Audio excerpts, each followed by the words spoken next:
Bem-vindo ao Conselho Consultivo. Vamos olhar para o rescaldo das eleições gregas e francesas. Há outros temas na agenda desta edição do Conselho Consultivo, com o comentário sempre lúcido de Maria João Carioca, João Caiado Guerreiro, Jorge Lander Vaz e também Nelson Brito. Agradeço aos quatro a vossa presença. Saúde também o regresso da Maria João Carioca a este Conselho Consultivo. Maria João, que rescaldo faz das eleições em França e na Grécia? Difícil dizer qual das duas teve elementos mais de surpresa e, acima de tudo, mais de preocupação. O rescaldo, antes de mais, é inquestionavelmente um rescaldo de preocupação acrescida. Eu acho que nós andamos os últimos meses da Europa a tentar esquecermos que tínhamos aqui este ponto de stress na realidade europeia. O final de abril, início de março ia sempre ser um momento de decisão. Infelizmente, estas duas eleições não nos vieram trazer estabilidade ou calmia ou clareza de direção que a Europa precisa há anos e que tarda em concretizar-se. Eu acho que a situação da Grécia, enfim, duas situações marcadamente difíceis e duas situações marcadamente muito diferentes, obviamente. A situação da Grécia vai, uma vez mais, colocar à prova a capacidade que, a nível europeu, vamos ter de assumir como um projeto político a continuidade, a estabilidade da zona euro e do espaço europeu, porque neste momento a Grécia fica porque há uma vontade política muito forte de a manter no circuito, por assim dizer. Há ali uma instabilidade muito grande e há uma capacidade de assumir determinadamente as consequências do ficar, que vai fazer com que a Europa tenha que levar a Grécia ao colo se quiser que ela fique dentro da zona euro. Eu acho que neste momento é a única maneira de nós colocarmos a questão de forma muito pouco técnica, mas é essa a realidade. Mas de forma muito pragmática. Mas de forma muito pragmática. A ver, quando nós olhamos para a realidade, o saldo primário da Grécia não vai recuperar, portanto não vamos ter um país a ser capaz de estar a recuperar os graus de endividamento em que está envolvido por competitividade e por capacidade produtiva própria. Não há sequer nada nas cartas antes de 2015, continua a haver aqui claramente um calendário de recuperação da situação económica que está desajustado face à realidade que se constata no dia-a-dia, portanto, enfim. Dito isto, é um mercado, é uma realidade que politicamente pode ser sustentável se houver vontade para isso. Portanto, esta é a realidade grega. A agitação vai continuar, vamos ter governo, não vamos ter governo, não vai haver. O simples facto de se estar a discutir se consegue formar governo nesta altura do campeonato é complicada. A Grécia vai ser sustentada ou não, consoante aquilo que se passe no resto do espaço. O resto do espaço, eu acho que aquilo que é mais marcante nas eleições em França é, de repente, este vendaval de crescimento ou austeridade. Porque eu só lhe consigo chamar um vendaval porque, de repente, tornámos o discurso um discurso de uma dicotomia. Crescimento e esperança, finalmente, voltou ao discurso. Que tem um lado bom, mas que eu acho que tem um perigo enorme de nos lançar outra vez numa ilusão complexa. Eu acho muito importante nós termos presente que, indubitavelmente, a Europa tem que ter um discurso de crescimento. Andamos há 2 anos a dizer isso, não é? Nós não estamos a ter um discurso de austeridade porque seja esse o discurso que a Europa deva ter. Obviamente que não. A Europa precisa ter um discurso de crescimento. Agora, aquilo que estamos a correr o risco neste momento é de fazer essa dicotomia entre austeridade e crescimento, quando essa dicotomia não existe, pelo menos não como opostos. Eles vão ter que ser os dois encarados como contínuo. É importante que haja um discurso de crescimento. Eu acho importante que, enfim, a eleição do Sr. Hollande venha trazer esse discurso para cima da mesa, quanto mais não seja para forçar alguma pressão sobre o ganhar peso desse discurso. É importante que se mantenha presente que a maior parte das soluções concretas sobre crescimento que acabam por ser postas em cima da mesa, porque isto do crescimento, eu acho que é o Economist que esta semana dizia que o crescimento é como uma solução para a paz no mundo. Todos queremos, mas ninguém sabe o que é que aquilo quer dizer. Portanto, quando se põem soluções concretas para o que é que quer dizer crescimento, muitas delas são contínuos da austeridade, ou são coisas que só vão ser sustentáveis se este fenómeno da austeridade, que não é mais que um endireitar de contas e um alinhar de políticas fiscais e um alinhar de alguma racionalidade económica no gerir das contas enfim, da capacidade de sustentação dos países, for alinhado a prazo. Portanto, 2 eleições muito marcantes por aspectos muito muito distintos. Eu acho que a eleição em França vai, obviamente, conduzir parte da agenda nos próximos tempos. Estou confiante que vai acabar por conduzi-la num caminho positivo. E esse caminho positivo é? Esse caminho positivo, eu acho que o cenário positivo que pode sair daqui é, vamos ver, as eleições em França foram feitas com base num conjunto de promessas e num conjunto de expectativas que, na prática, o que dizem é as pessoas estão fartas da austeridade e as pessoas querem ouvir uma maior ênfase naquilo que é o crescimento. Portanto, temos aqui um espaço para afirmar essa agenda. Portanto, se conseguires...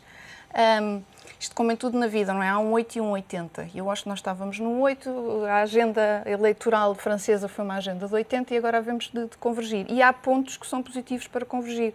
São pontos como aquilo que pode ser uma política de convergência da realidade fiscal a nível europeu, aquilo que podem ser algumas atuações que podem ser tidas a nível europeu, por exemplo, o reforço da capacidade de atuação do Banco de Investimento Europeu ou alguns programas que giram de uma forma mais interessante o mix da contração da despesa versus investimento público. Nós temos estado a fazer uma contração muito forte, que pode, em alguns países que têm espaço para isso, infelizmente não é o nosso caso, mas há países que têm espaço para fazer essa contração, não tanto em investimento e mais em despesa, portanto, contrair, mas de uma forma mais saudável. E provavelmente haverá também espaço para se ganhar alguma capacidade negocial face à Alemanha para algumas das coisas que seria saudável que a Alemanha conseguisse assumir a nível europeu para que o crescimento europeu retomasse, nomeadamente quais são os níveis de inflação que o Banco Central Alemão, que o Bundesbank está disposto a aceitar, felizmente as notícias da evolução da economia alemã são boas, mas quais são os níveis de envolvimento da Alemanha numa solução de crescimento que estão dispostos, que a senhora Merkel está disposta a aceitar. Portanto, há um cenário relativamente bom, que é um cenário de colocar aqui algum equilíbrio nesta discussão. Jorge Lander Vaz partilha desta opinião de que há um discurso diferente. Obviamente, a Hollande ganhou as eleições exatamente com esse discurso, mas com algumas promessas de aplicação duvidosa. Nomeadamente a descida da idade das reformas, a criação imediata de 150 mil postos de trabalho.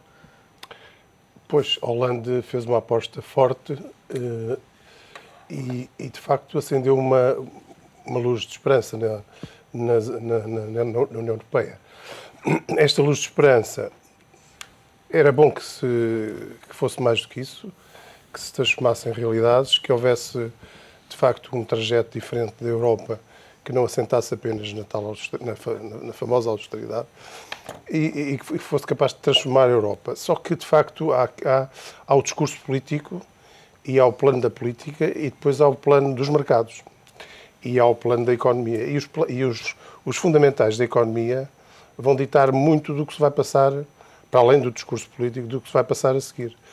E os mercados jogam aos dados. Portanto, os mercados riem-se dos discursos dos políticos. E riem-se dos discursos políticos e vão continuar a apostar na derrocada da zona euro, na derrocada da parte sul, agora liderada pela França, porque esta zona acabou por criar uma liderança que é a francesa e que pode desembocar até numa divisão da Europa em duas partes. Tudo isto, os mercados vão continuar a rir-se da zona euro, vão continuar a apostar para a derrocada do euro e vão continuar a fazer subir quer as taxas de juros dos mercados, quer os prémios dos credit default swaps. Portanto, Mas esta coisa da política às vezes torna-se imprevisível. Ou seja, há coisas que vão acontecer que nenhum de nós aqui à volta da mesa é capaz de prever. E, de facto, a situação na Grécia, a situação em Espanha, em Itália, etc., é de tal maneira, eu vejo a situação da Grécia que pode gerar agora um impasse de natureza político. Ou seja, a incapacidade de criar uma estrutura governativa saída destas eleições, precisar de novas eleições. Entretanto, os déficits vão-se continuar a acumular, as dívidas, falta de saldos primários, como diz a Maria João, etc. E, portanto, isto tudo pode criar aqui uma situação de tal maneira confusa, porque eu acho que já se foi longe demais na instabilidade europeia. Quer dizer, a instabilidade já está num ponto em que já o regresso já se torna difícil. E, portanto, acho que, ainda há uma Nossa Senhora em Medjugorje, ainda há outra Nossa Senhora aqui em Fátima, E eu acho que Roma também tem uns santos. E, portanto, talvez Deus nos vá... Há Lourdes também. E também há em Lourdes. Pode ser que umas romarias acabem por salvar esta situação. Nelson Brito, a verdade é que a Alemanha, quando olhamos para toda esta crise, tem registado um comportamento verdadeiramente, enfim, muito positivo, para não utilizar outro adjetivo.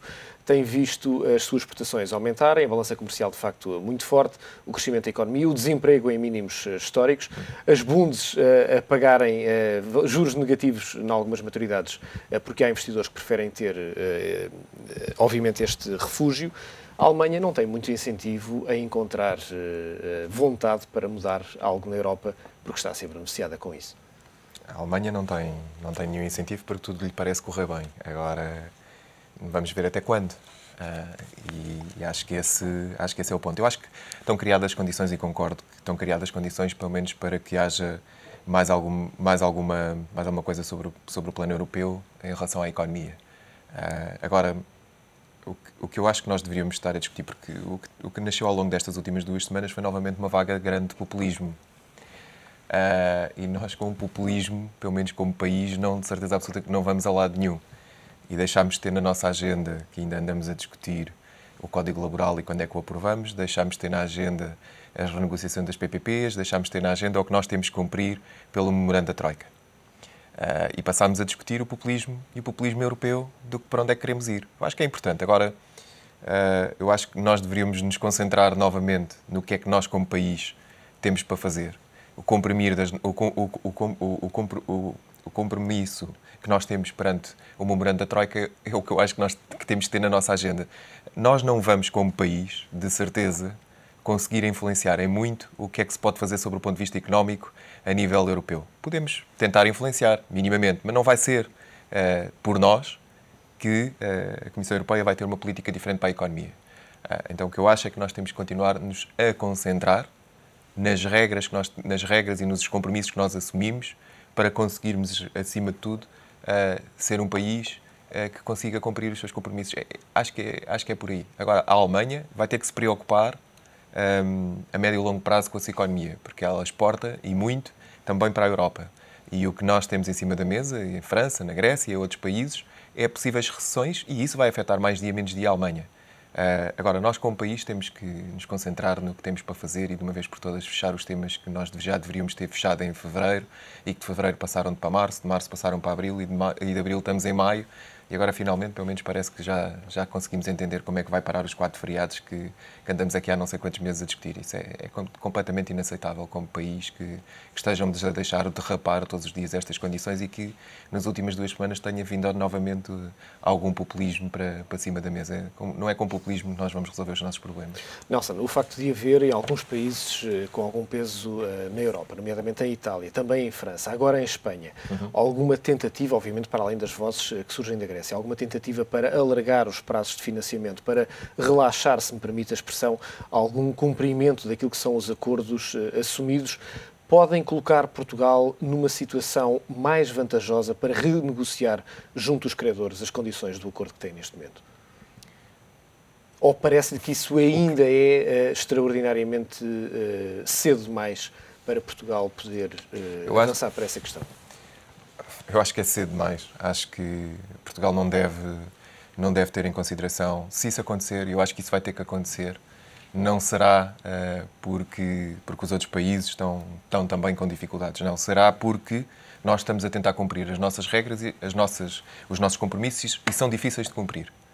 Mas se os investidores, se os outros países, se a Comissão Europeia reparar que pelo menos Portugal está a tentar fazê-lo, existirá provavelmente mais condições de nós renegociarmos algumas metas. Mas não devemos começar hoje a pensar que vamos renegociar, porque senão as coisas não vão acontecer. E ainda vai haver medidas piores, mais drásticas, porque ainda é possível fazer medidas mais drásticas e, como sempre, vão ser sempre do mesmo lado. Que vai ser no lado de captar mais receita e fazer menos no lado da despesa. Então, eu acho que o nosso foco diário deverá estar em conseguirmos cumprir os compromissos que nós temos para conseguir cumprir e depois, se houver espaço para nós renegociarmos algumas das metas, devemos fazê-lo.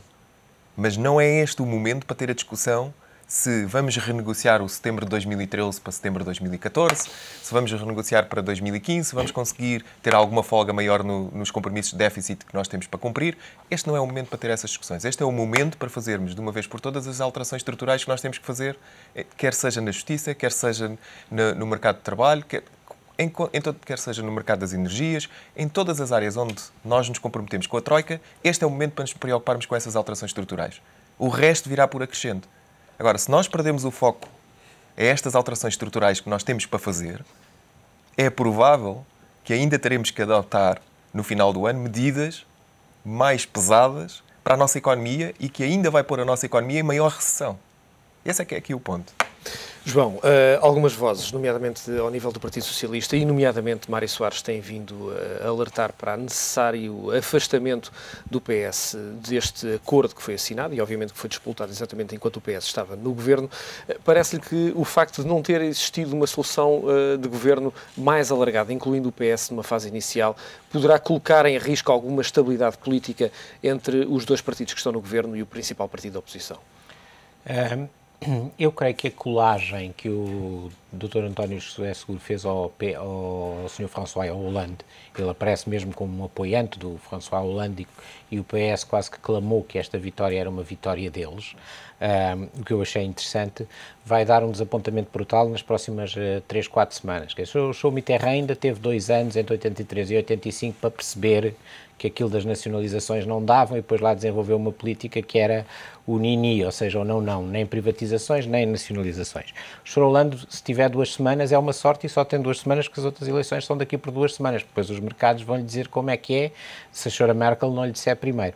E porquê? Porque esta dicotomia que se põe entre crescimento e austeridade é uma discussão completamente estéril e nós acabamos por nos colocar na Europa entre os que são pela austeridade e os que são pelo crescimento. Mas é que a discussão não é assim. Toda a gente é pelo crescimento. Toda a gente é a favor de mais férias, toda a gente é a favor de mais prestações sociais, toda a gente é a favor disso. O que acontece é como é que se vai pagar, não é? E como é que se vai fazer o crescimento. E a escolha, repetitivamente, dos eleitorados europeus, e vê-se agora com a vitória do Sr. Hollande nas eleições francesas, é uma escolha de austeridade. Porque os eleitorados e particularmente o eleitorado francês, não vota numa agenda de reforma, não vota numa agenda de alteração da legislação laboral, não vota numa agenda de atrasar a idade da reforma após 70 anos, não vota numa agenda de crescimento. Não, eles votam numa agenda conservadora. Eu tenho dito que a esquerda hoje em dia é a grande força conservadora da sociedade. E voltando aos franceses, surtout ne changez rien. E é de facto, por favor, não mudem nada, deixem tudo como está. O grande problema é que não há dinheiro, e não há dinheiro também porque não há demografia, não há população a crescer para isso. E essa questão falta explicar. E, portanto, eu acho que o Sr. Hollande, a única forma que ele tem de acudir aos que os elegeram, de apoiar todos aqueles que o elegeram, é dizer assim: como vocês calculam, não será assim, mas com franqueza seria assim, como vocês calculam esta ideia de 75% de impostos sobre mais ricos, de reduzir a idade da reforma e de contratar já 150 mil pessoas, foi só uma reinação, eu não vou fazer nada disto, estava só a brincar, isto é política, eu agora vou fazer outra coisa, vou alterar as leis laborais francesas, vou procurar manter a sede das grandes empresas francesas, muitas delas a incorporarem-se como sociedades europeias e a mudarem de sede já para fora, o que é um problema muito grande para a França.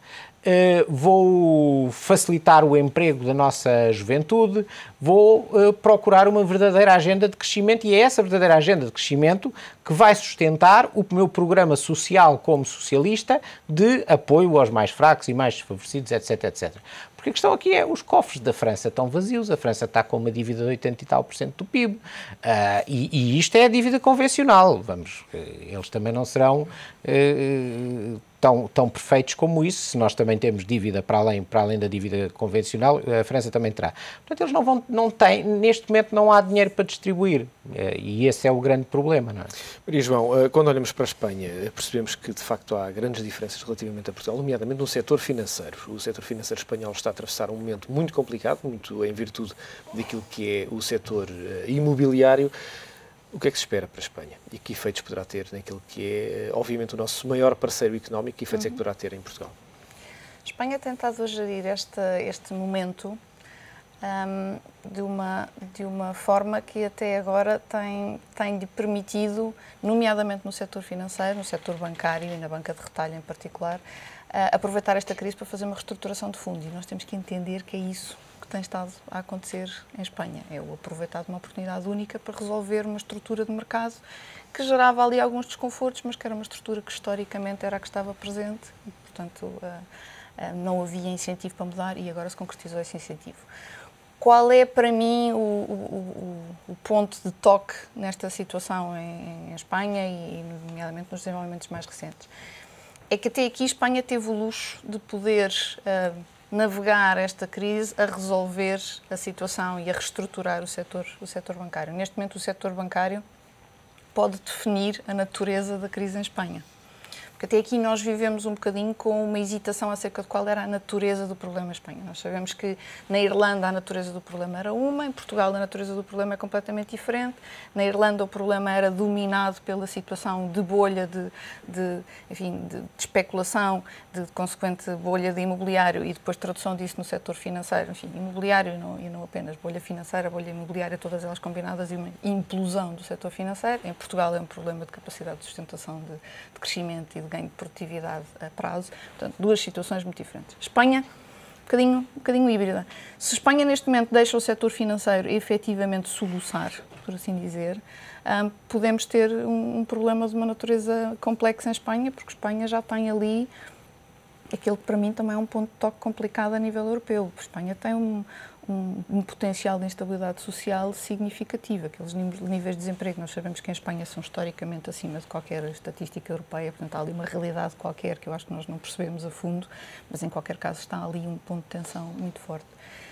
Nós sabemos que a grande banca em Espanha tem algum grau de conforto, portanto não tem os níveis, ou pelo menos o que transparece para fora, não é os níveis de stress com a bolha imobiliária que estão presentes na pequena banca, nas cajas e nos pequenos bancos regionais, locais, alguns deles quase que de zona.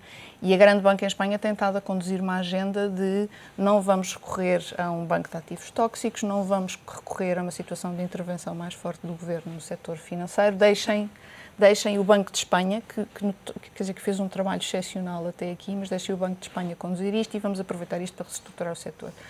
Se de repente se acumulam os 7, 8 bis de intervenção que tiveram que ser feitos esta semana e se isso explode em mais casos, porque o mal destas coisas é que há sempre mais coisas escondidas debaixo do tapete, se isso de repente explode, podemos ter uma complicação adicional em Espanha. João André Vaz, temos 1 minuto e meio para cada um para esta questão relativamente à Espanha.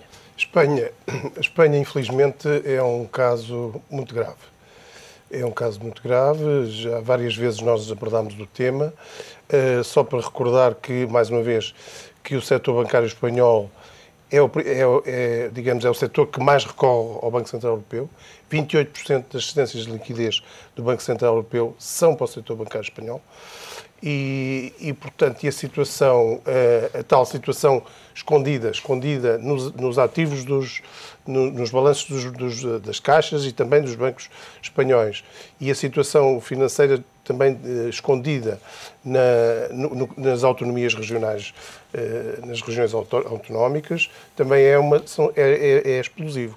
E, portanto, os bancos espanhóis, os ativos são 3 trilhões.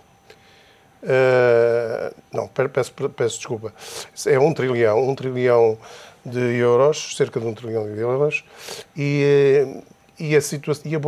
a bolha pode representar estimativas de um terço desse valor. Portanto, é uma bolha muitíssimo grande. Nelson, 1 minuto. Espanha, não vale a pena dizer muito mais, claro que é um problema muito grave. Agora, para nós, e gostava de trazer isto para Portugal novamente, para mim é mais preocupante ainda pelo seguinte. Nós já falámos aqui também ao longo das últimas semanas, Espanha representa 25% das nossas exportações. Então, qualquer problema em Espanha, qualquer tremideira maior do que já é, para nós é uma grande ameaça. E acho que o nosso foco neste assunto deveria estar ainda mais no trabalho que nós temos que fazer de internacionalização da economia portuguesa e no ganhar urgentemente escala em mercados que nós já começámos, mas que não representam quase nada para nós. Acho que este problema que a Espanha vai ter, claramente vai ter, porque só tem condições para piorar, acho que nos tem que pôr a nós como país mais pressão ainda nas exportações que nós temos que procurar, na diversificação das exportações que nós temos que estar. Não vai ser possível nós cumprirmos as nossas metas se nós continuarmos a manter um quarto das nossas exportações para o mercado espanhol, porque elas não vão acontecer. E para nós isso é que é o preocupante. João. Eu diria que a Espanha tem um problema muito sério que se vê muito facilmente numa coisa. Eu diria que a Espanha tem dois níveis. O nível das grandes empresas e o nível do governo central. Esses estão razoavelmente bem. Os Santanders, as ferroviárias, etc. têm problemas, mas estão razoavelmente bem, estão muito internacionalizados. E depois tem o nível mais abaixo, que é uma grande parte da economia espanhola, que são estas cajas, que são os governos autonómicos, que são uma série de coisas, e que são muito difíceis de reformar, porque correspondem muitas vezes a interesses regionais ou étnicos fortíssimos. E é aí que está o problema e é aí que vai ser difícil resolver as coisas. Mas é aí que as coisas se vão decidir.